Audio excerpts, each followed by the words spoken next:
Hi everybody, I'm Pia from Stitches and Scraps, and today I'm working with Global Backyard Industries to show you how to add some cute embellishments to their Ruby and Charley the Cactus Amigurumi kits. I should note that these embellishments do not come with the kits. The kits are super cute all on their own, but I'm the type of person who has to add my own personal thing to everything. So I've added these using just materials from my stash. For today's video, I'm going to show you how to do this chevron surface crochet edging around the top of one of the pots. For the chevron border, what I'm going to be doing is surface crocheting in this section here between these two raised lines. And one of the things I like about using this project for surface crochet is that the stitch definition is really excellent. So you can see these stitches very clearly, and it makes it really easy to see where you're going to be putting your stitches. But to make it a little bit easier even, before we start surface crocheting, I like to put in a guideline. And in this case, I'm using my favorite, which is floss, dental floss. And the reason I like to use dental floss for this is because it's, especially wax dental floss, it's very slippery. It'll slide in and out very easily, so when it's time to remove it, we'll have no problem at all removing it. It's not going to get split, it's not going to get stuck on anything. We just pull on it and it'll come out. So to get the dental floss started, I want to start right at the seam, so I'm just going to stick it in here and pull it till it's nearly at the end, and then tie it off so that it doesn't fall out. And you don't want to tie it too tight because you're going to want to take it out later, but just enough so that it's not going to go anywhere while we're working. So there we go. Now let's see where we want our pattern to go. If you look at the rows of stitches, you can see how they kind of line up diagonally, and that's because when you're working in continuous rounds, the stitches shift a little bit. You can see that at the seam. You can see how the stitches shift a little bit to the left every round. We're going to have that up here too. So let's look at these stitches. You can see there's a diagonal line forming there. There's a diagonal line forming there, and a diagonal line forming there with each of these columns of stitches. So look at the black spaces between the stitches because that's where we're going to end up going. Let's start here, and we'll just follow the seam line for the first line, which is these black spaces between these stitches. So I'm just going to go in and out of those until I get to the top.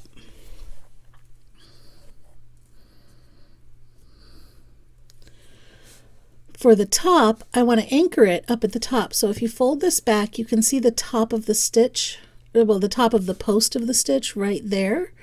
I'm going to anchor this right around the top of that post there. So right around there. Okay? And then we're going to start coming back down. Well, we're already coming out of, oh, let me get the tail out of the way here. Yeah, there we go. We're already coming out of this space here. So let's follow a diagonal line this way. Okay, do you guys see that? That diagonal line's really super clear, right? So we're going to follow that diagonal line down like that. Okay?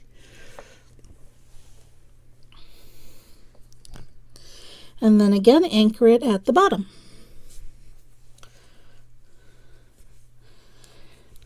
And then follow this diagonal line up.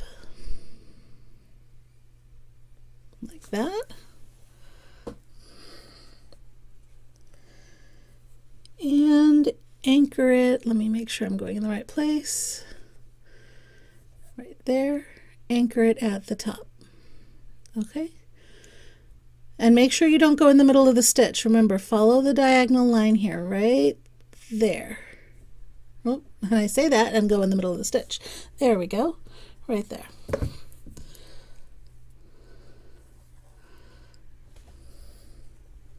So now you can see, and it's kind of faint, but you can see that we have our little chevron pattern going. You can see the embroidery floss buried in here.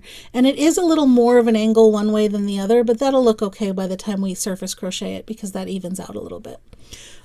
So I'm just going to keep going around like this and see how I end up.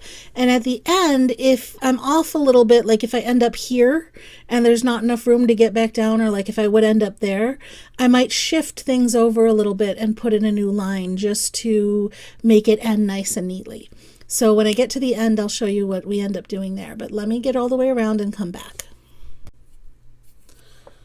So I finished the chevron all the way around, and when I come to the end, I'm actually off by just one stitch, because if I follow, sorry, there's a little fuzz there, but I am coming out of this spot right here. And if I follow this line all the way down, I end up here where I want to be here, because I want to be able to go like that. So I don't want this to come here. I want it to come here. So instead of going into this space, see how that lines up right in the middle of that stitch? I'm going to do my next stitch right in the middle of that and come out underneath. Okay, that shifts me over just that half a stitch, which will give me a little bit more room to be where I want to end up. Okay, and then now that I'm there and I want to end up there, I can just go in here and come back out here where I started. And that is perfect. That's how I want to end up. So now let's look at it. Let's make sure we've got a nice clean end. Yes, that's perfect. And it goes all the way around. This is why I like using the guideline. You don't necessarily have to, but it's so helpful if you might have to adjust a little bit at the end, that I like having it in place. So now let's get started with the actual crochet. All right, we have the chevron in place. I'm starting with this yarn, which is, I think this is a bamboo yarn, but you can use cotton, bamboo, wool, whatever you have. Just some scraps is what this is for me. I am going to start right here where my knot is and where I started and ended this guideline. So I'm going in from this side and out from that side, just right where the floss is. So now I put a little loop on my hook and pull it through, and notice I'm holding the tail so that I don't accidentally pull the tail through.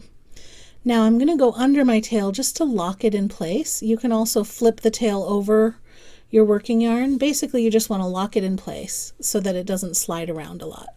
And then finish your stitch, tighten it up, and that is your first slip stitch. That is your joining right there. Okay, so now let's follow along with what we have here. And it's totally okay to go into the same hole you came out of. In fact, that's what we're going to do. So the hole that we came out of is here. So I'm going to go in there and I'm going to come out of the next hole, which is there. So I'm going to go in here and out there. But I want to make sure I keep this yarn behind my hook. If it's in front, it won't look nice. So keep the yarn behind my hook. Okay. In here, out there. And your first stitch is going to be difficult. Okay, this is the thing that gets much easier when you get away from the tails. When you get your first stitch, it likes to twist and doesn't like to go through, but after a stitch or two, then it's much easier. So these are all slip stitches. I just pull up a loop and pull it through the existing loop. And then I go into the next stitch, which is down here and up here. And you see I'm just following my little tape here. And you can see why now, because I've got everything all squished up to get these stitches to go through evenly, which makes it really hard to see. So now I go down where I came in and follow the tape, go up to the next spot that the tape is coming out of. I say tape, I mean floss. Okay, finish my slip stitch. And you can see I'm starting to develop a little line here. And I'm going to keep going. Now when I get to the top, it's actually a horizontal stitch that kind of locks it in place up here. So I go under and around. Do you see where that's where my floss is coming out of? So under and around the post of that stitch. And that locks it in place at the top, and then I start going back down. Always keep your yarn behind your hook.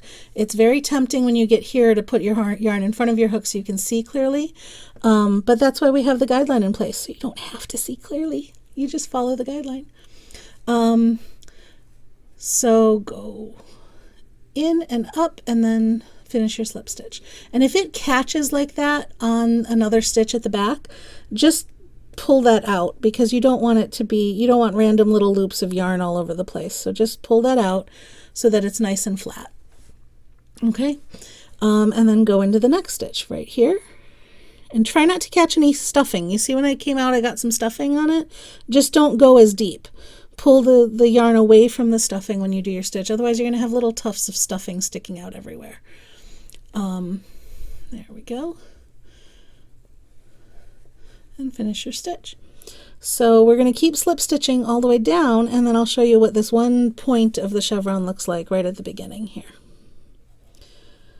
And again, if you're not sure where you are, just stop for a minute and find your guideline. And you can see my guideline is coming out of here. Okay, so that's where I need to go next. And try to keep your tension even. You don't want it to scrunch up and be too tight, but you don't want it to be loose and baggy either. And there we have the first point of the chevron. So I'm going to continue and do one more point on camera, and then I will finish going all the way around and show you what it looks like at the end. So we've gotten to the bottom, we're going back up again. I can see the line really clearly going this way. Watch your tension, that stitch is a little loose, so I'm tightening it up. Okay. Down and up, and pull through. And you can see it's starting to get a little bit easier now because we've got a couple stitches in. So down and up, and pull through. Okay, and this is the part where it goes horizontal at the top, so down and up, and pull through. And we get to go back down again.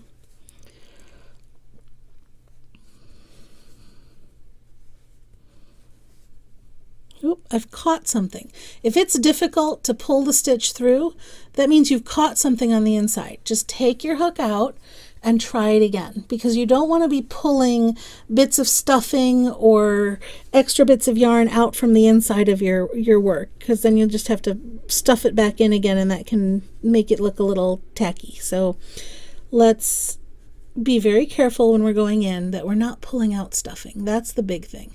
Just see how I'm going very close to the surface here? I'm not digging in like that, because that's when you start getting in trouble. So go very close to the surface.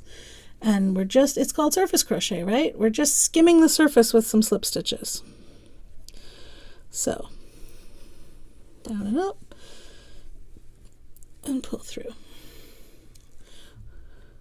One more, and then I'm going to be at the bottom again. And now at the bottom, it's the horizontal stitch. Okay, so you can see now we've got 2 points on the chevron. And I'm going to finish this, go all the way around, and then show you what it looks like, and we'll take the lifeline out together. I finished going all the way around, and I'm down to that last diagonal line, which was a little bit off from the others. So let's do that one together. I've just finished this horizontal stitch at the top, so I go back down where I came in from, and then I want to go out where that thread is coming out of, which is not on the side of the stitch. It's in the middle of the stitch. So the best that I can, without splitting anything, I'm going to stick my hook into the middle of the stitch. Okay, draw up a loop and pull it through. Oop, I split it a little bit. Remember, if you have trouble, pull it back out, do it again. This one's a little tighter because it's going into the middle of a stitch, so don't be surprised if it takes a little effort to do. So pull up in the middle of the stitch, draw up your loop, and try not to make it too tight, and then pull that loop through the other loop on your hook. There's the first stitch. Now I want to go back in where I came out of, which is the middle of this stitch, okay?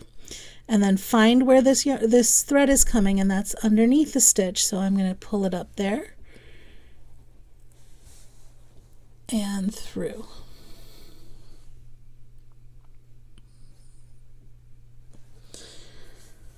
Let's try that again. Go into the middle of the stitch, pull it up underneath, yarn over, and pull through. Okay, one more. We're going to go back down where we were and then come up where the lifeline is. And I say lifeline because that's a knitting term, but I mean guideline. And that's it. Now we're back down to where we started, and I've already cut the yarn. I'm going to finish it off here, and we're going to join with our needle. We're going to sew it together rather than stitch it together with the hook. So there's the last stitch, and now I need to join that to this stitch in sort of a seamless manner so that it doesn't look bulky. So I'm going to put this on my needle, And to make it look like a slip stitch, the first thing that we have to do, because we're trying to get this little V shape, right, which goes around the stitch and then back down into the same place it came out of. So we're going to do exactly that. We're going to find the next stitch, which is this one. Okay, we're going to go around that stitch, get our tail out of the way, and then we're going to go back down into the middle. And when I go down, I'm just going to go all the way in and pull my needle out somewhere else where it's blue so that I can weave in that yarn later. Okay, and that should finish a stitch that looks fairly seamless. If you look, it looks just like the other stitches. So if I pull it a little tighter, it's even better. There we go. Now it looks just like the other stitches, and we have the nice seamless join at the end. And you won't, once you weave in the tails, you won't even be able to tell where you started and where you stopped. And there is our zigzag all the way around. So the last thing we need to do now is get rid of our guideline here. And honestly, it's in there like underneath the stitches. You could probably just cut off the ends and nobody would ever see it. But if you want to remove it, what you do is you pull back the stitches until you see the white, okay? And when you see a little bit of white under there, you pull on the white. So right there I see a little bit of white, right? Oh, I saw it. It's hiding from me. There we go. See that white? So you bend that back and you pull up on the white and it comes out. Then go down a little ways more and see where you can see a little bit of white again. There's some white. And yeah, that's down quite a few stitches, but if I pull on it, this is dental floss, so it slides really well. That's just going to come right out all the way through all those stitches. So let's go a little bit further and find a little bit more white. There it is. And pull it out. So you can see I can go pretty much one whole chevron at a time and pull this stuff out.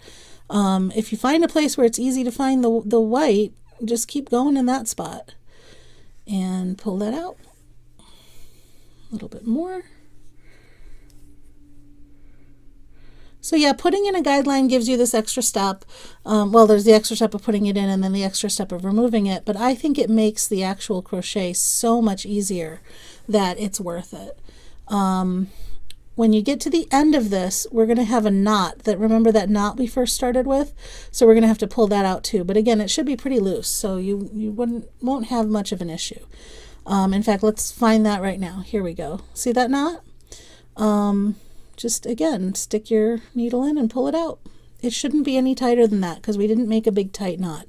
If it is, cut it off and it'll come out just fine. It should slip right out. This is not, dental floss is not something that's going to hold its position forever and ever and ever. Oh, there it is. I see it. It was hiding from me. Do you see it under there? Found it. And now with this one, I'm probably close enough to the end that if I tug, let's see if I can get both ends to come out. If I tug on both ends here, let's see. Yep, they're both coming out. So I just pull this loop and the whole thing comes out. And there we go. All done. So thanks for watching, and be sure to check out the other videos where I show you how to put some felted appliques onto your pot and how to make a smiley face for the other cactus.